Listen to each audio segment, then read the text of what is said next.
o'lgan ko'chalarda Umid uzma aziz xalqim Umid uzma ey ana yurt Biz atlandık bu kurashga Uyul taştak uyuşup Allah berse bu nusretni Bizgilerimiz sep bulup Zalimlarni yığlatgudek Uğuz gibi küçlük bulup Lepildeydi asminanda Göz çaknetip şu günü Ay yıldızlık gök bayrağım Ey ana makan Ay yıldızlık gök bayrağım Assalamu alaikum wa rahmatullahi wa barakatuh. Dear brothers and sisters, welcome to another special episode on Talk East Turkestan. Today, as you've seen in the ad, we are talking to a very special guest, none other than Benedict Rogers. Benedict Rogers is a human rights activist and writer specializing in Asia. He's the co-founder and chief executive of Hong Kong Watch, senior analyst for East Asia at the human rights organization CSW, an advisor to both the Inter-Parliamentary Alliance on China, IPAC, and the Stop Uyghur Genocide Campaign. A member of the board of the China Democracy Foundation and the co-founder and deputy chair of the UK Conservative Party Human Rights Commission. He lived in Hong Kong from 1997 to 2002 and visited China many times, but in 2017 was denied entry to Hong Kong on the orders of Beijing. He also specializes in Myanmar, Burma, North Korea, and Indonesia, and is the author of 6 books, including 3 on Myanmar. I'd like to welcome to our podcast today, Mr. Benedict Rogers. How are you, sir? Thank you very much. I'm very well, thanks. Good to be with you. Thank you for accepting this interview. Brothers and sisters, you may have seen in the description, we'll today be looking at the Darkness Report, which was published back in January 2021, and we'll be discussing the issues of China, the Uyghurs, Tibetans, Hong Kong, Taiwan, and everything relating to China, the CCP, the regime. So my first question this evening to you, sir, the report's main purpose, and others like it, seems to be about shedding light on China's oppression within its borders. For those that follow what's been going on, it isn't news. But by and large, your average UK, Australian, American citizen isn't aware that a genocide is happening in the 21st century, despite all the evidence pointing to one. Why isn't this resonating with people? And why aren't there hundreds of thousands of people on the streets, just like we've seen, say, with the Black Lives Matter movement or climate change rallies? I think that's a great question. I think that awareness and opinion is starting to change. I remember when the same group, the Conservative Party Human Rights Commission, that published The Darkness Deepens last January, when we published a report in 2016, which was called The Darkest Moment, which was equally clear about how appalling the human rights crisis across China, including the situation for the Uyghurs, was. The political response in the UK, in Parliament, in government, and in the public in general, was extremely, well, at best muted, and in certain quarters, people were very unhappy that we'd published that report, because at the time, the UK and China were at the height of what they called the so-called golden era of Sino-British relations. I think now, 4 or 5 years on, the response to our latest report was very different. People were much more receptive to it. So I think awareness and opinion is changing. There's a much greater level of media coverage of the Uyghur genocide. We've seen, of course, the US administration, both the outgoing and the incoming ones, declare it a genocide. The Canadian and Dutch parliaments and a number of institutions and legal experts calling it genocide. So opinion is shifting in the right direction, but it's still slow. And I think there are several reasons for that. Probably one is, of course, China's economic influence around the world. One is the perception that a country that has grown as fast and as significantly economically and in terms of development and technology as China has, in the average person's mind, they might be thinking, well, how can this be a country that's committing genocide when it's produced such remarkable technological and economic development? So those are different factors that I think are in there. But I'm encouraged that awareness and opinion has shifted in the last year or two. Yeah, as we mentioned, this report was published back in January. What's been the response by the UK government, NGOs? And I'm particularly interested in religious groups because the report touches on, not just touches on, covers the religious persecutions of Muslims, Christians, Buddhists, and Falun Gong practitioners. And also, has there been any backlash from the CCP? It's on the last point. I'm a little surprised that actually we haven't had any backlash from the CCP to this report. I've had backlash from the CCP on lots of other occasions. On a personal level. On a personal level, yeah. and with previous reports. But for some reason, I'm not aware of any particular response from them to this report. In terms of the response from government and Parliament and the other groups that you've mentioned, I think that in Parliament, the response has been extremely encouraging. And if I contrast it with the previous report in 2016, it was very difficult to get hardly any members of Parliament to support that report and to speak out on it. Now, we were able to gather the support of a significant number of parliamentarians behind the report, and the report is endorsed by 2 former foreign secretaries, 2 former party leaders, the chair of the Foreign Affairs Committee, and other senior parliamentarians. So the body of opinion in Parliament, I think, is very much with us. In government, there was also a shift compared to 2016, where in 2016 the British government were really quite unhappy with us for publishing this report.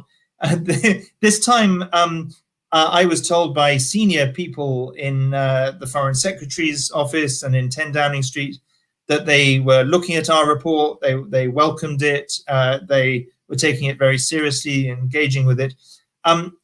They haven't gone as far as I would like them to go in a policy response, and there's a lot more work to do to move the government further in the right direction. And you may be aware that just this week, the government published its integrated review. And although they acknowledge the human rights situation in China, they still are trying to pursue a sort of dual approach of speaking out on human rights, but at the same time pursuing increased trade and investment. So there's clearly more work to be done to move government policy, but at least the tone and the responsiveness of government to our report was much more constructive than in the past. And in terms of NGOs and religious groups that you mentioned, quite a number of NGOs gave evidence through our report and certainly welcomed it when it came out. In terms of religious groups, I think on the particularly the Uyghur genocide, but also other issues, I've been really encouraged by the role of religious leaders. Last August, there was a letter signed by about 40 or 50 religious leaders, including the former Archbishop of Canterbury, Rowan Williams, and of course the Jewish community. The Board of Deputies of British Jews and the Chief Rabbi have really led the way in championing the cause of the Uyghurs. So religious leaders definitely play a very important role in this. This report touches on freedom of expression in the media. And for those that follow Talk is Turkestan, I've always said that if China have nothing to hide, then why hasn't unfettered access been given to the Uyghur region? And if one day they were to, it may end up like the World Health Organization's investigation into COVID-19. I mean, even the COVID-19 cover-up should have sounded alarm bells around the world, but countries are still willing to go back to business as usual. Yeah, I think that's absolutely true. The crackdown across the board in China on media freedom has been really alarming.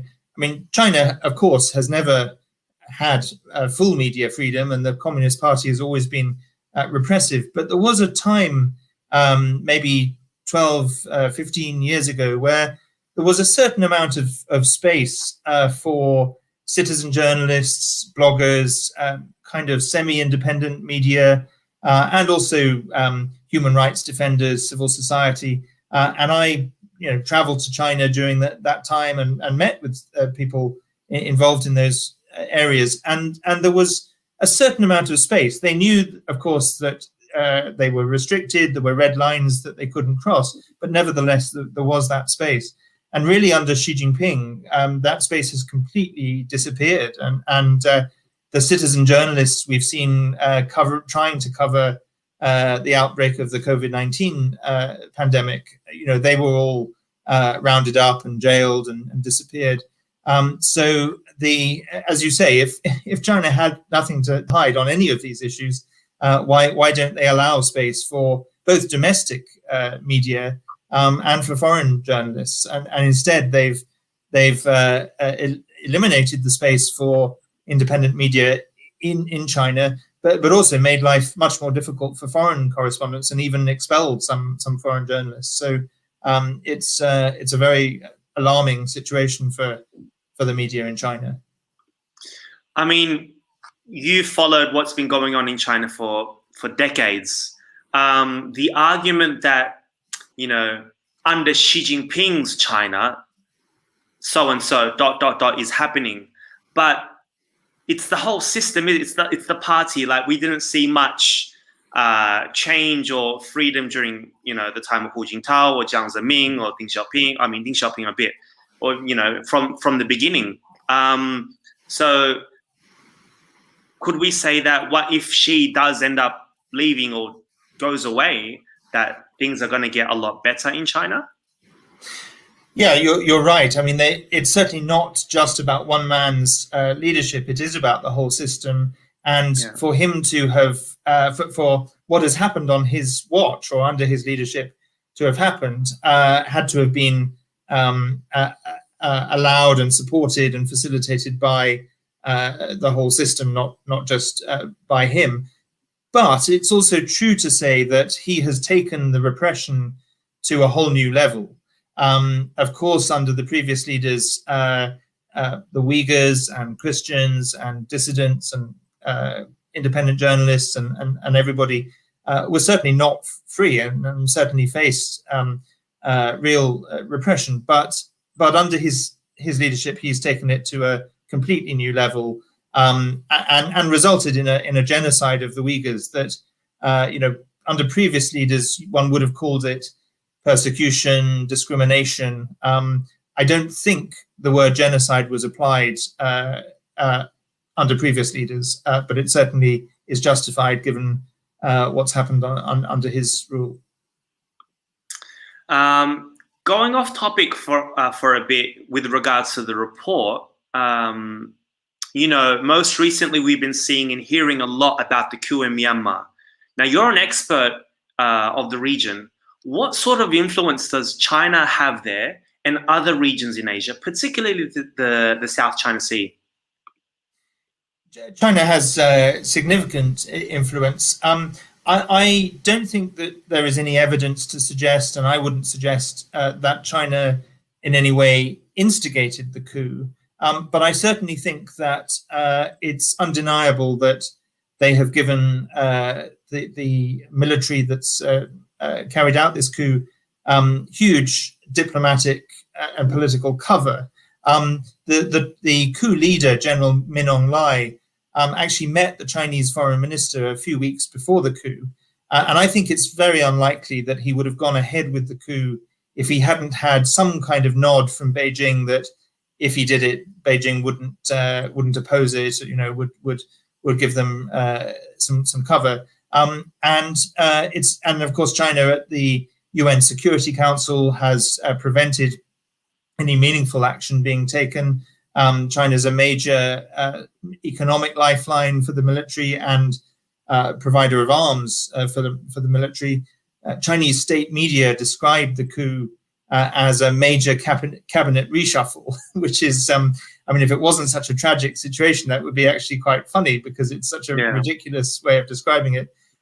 So definitely China has a significant role. And equally, if China were to choose to use its influence more constructively, it actually could play a more positive role, because if it were to remove that diplomatic and economic lifeline for the military, if it were to urge the military to rethink and to step down and to return the country to civilian democratic rule, that could make a difference.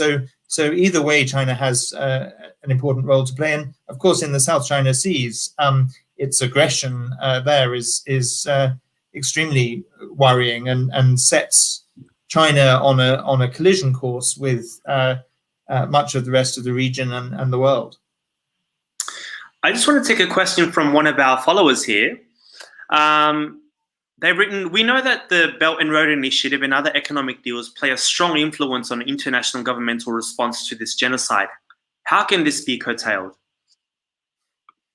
Yeah, I think it is definitely a major factor, and it's very disturbing that a lot of countries that one would have thought, particularly Muslim majority countries that one would have thought would have spoken out for the Uyghurs, have been silent, or in some cases even worse than silent, have actually supported the regime in its actions. And that's, I think, in large part due to the Belt and Road. So I think one of the ways to counter that is for countries as much as possible to diversify their supply chains, their strategic dependency, and not put all our eggs in one basket economically with China, because countries that have ended up being so dependent on China have found that there's a political price to pay, and a moral price to pay in terms of being silenced. Amid rising tensions between the US and China, China is constantly threatening war, especially when it comes to Taiwan. How likely is that reality, or is that just more of China's wolf warrior diplomacy? Well, I certainly hope that it's only China's wolf warrior diplomacy and not more than that, because nobody wants war.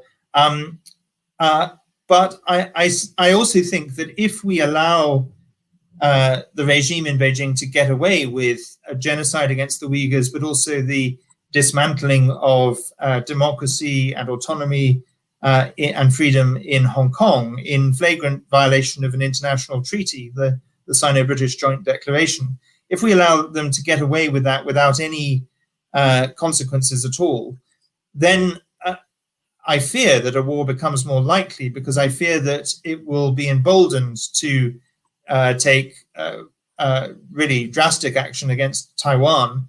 And in that situation, I think it's very difficult to see the democratic world, the free world, standing idly by.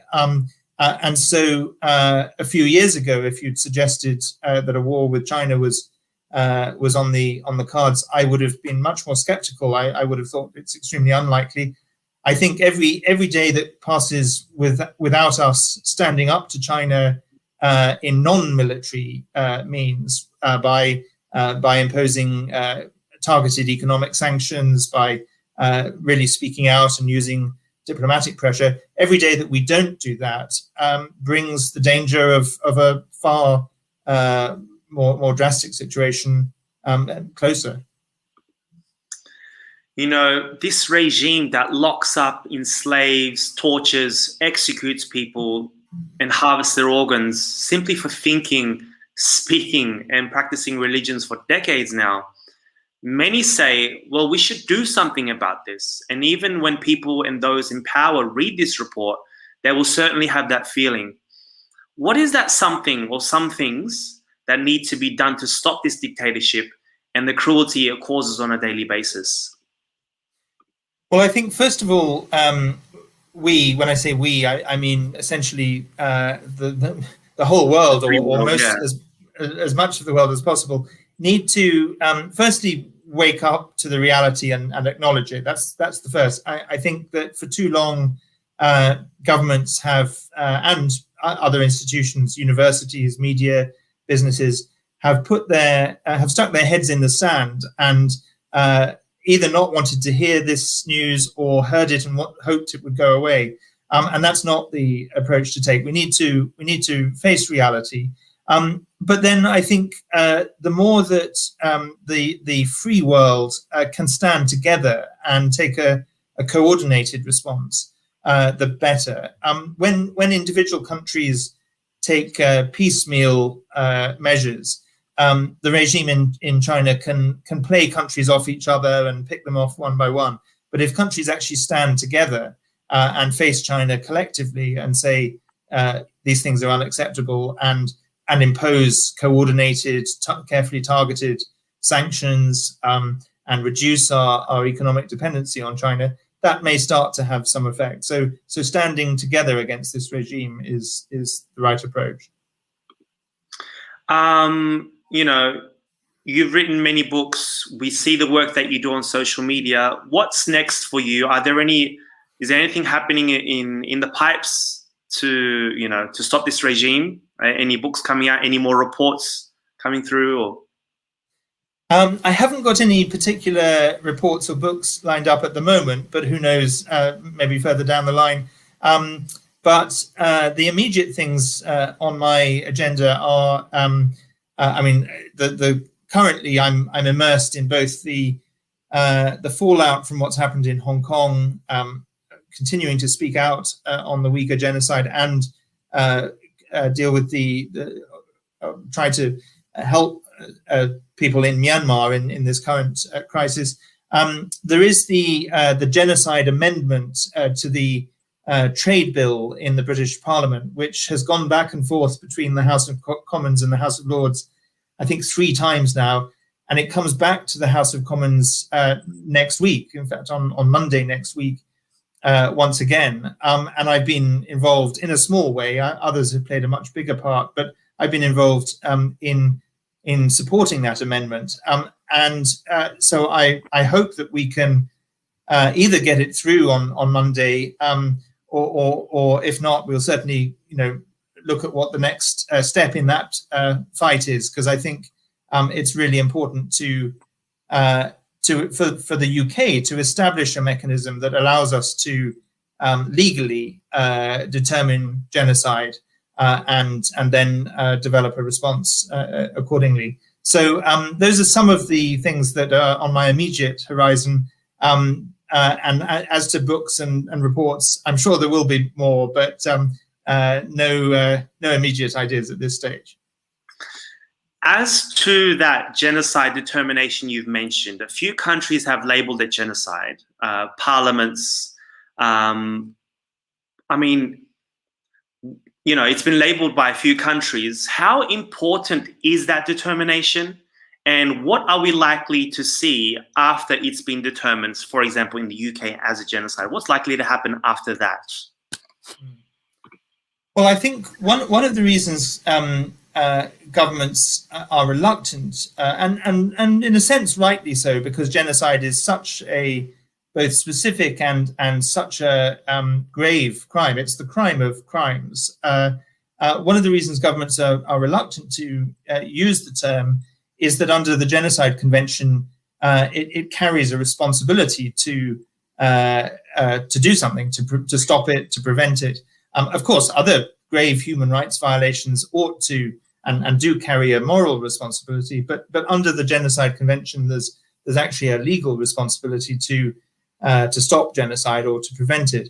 So if a genocide determination is made, it will then compel governments to do something. What they will do, they have a range of options. It could be simply saying we won't do trade agreements with a genocidal regime, which was the original idea of the genocide amendment to the trade bill.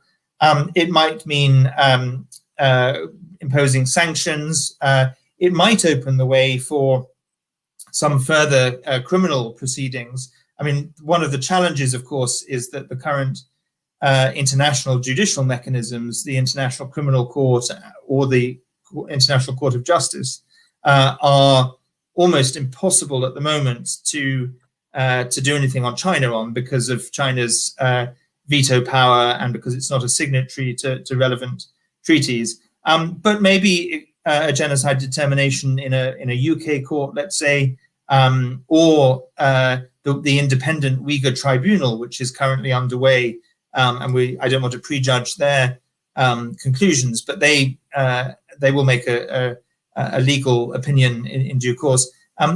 Either of those things could open the way then for perhaps an ad hoc justice mechanism. So there are various things that could be done, ranging from suspending trade agreements or not proceeding with trade agreements, targeted sanctions, and potentially justice and accountability mechanisms. Brothers and sisters, as I mentioned before, you can find, we'll put the description to where you can find the Deepening Darkness report released by the Conservative Party Human Rights Commission. And I urge everybody to follow the work of Benedict Rogers on Twitter. He updates very regularly. And make sure you follow him there. Before I let you go, Benedict, is there any final words we can part with?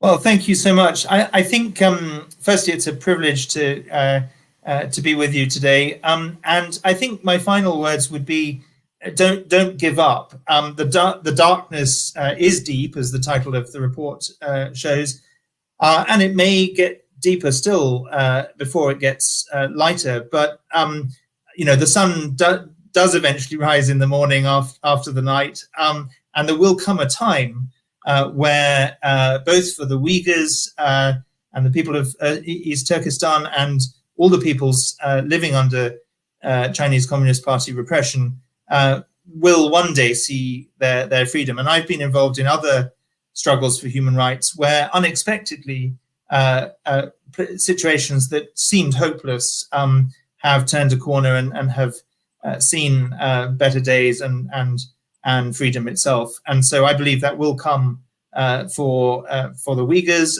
and for Tibetans and Falun Gong and Christians of China and people of Hong Kong and everybody living in Chinese under Chinese rule at the moment. When that day will come, obviously no one can predict, but we have to keep working for it. And I'll continue to stand with you for as long as it takes. Thank you so much. And thank you to everyone that's joined us today. Make sure everyone shares the report, reads the report, and actually find out what's actually happening. Educate yourself, educate others. And until next time, brothers and sisters, I'd like to thank Benedict Rogers as well.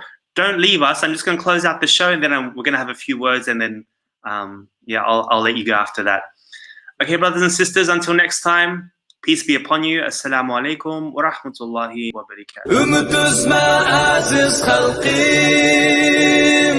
ümit üzme ey ana yurt. Biz atlandık bu güreşke,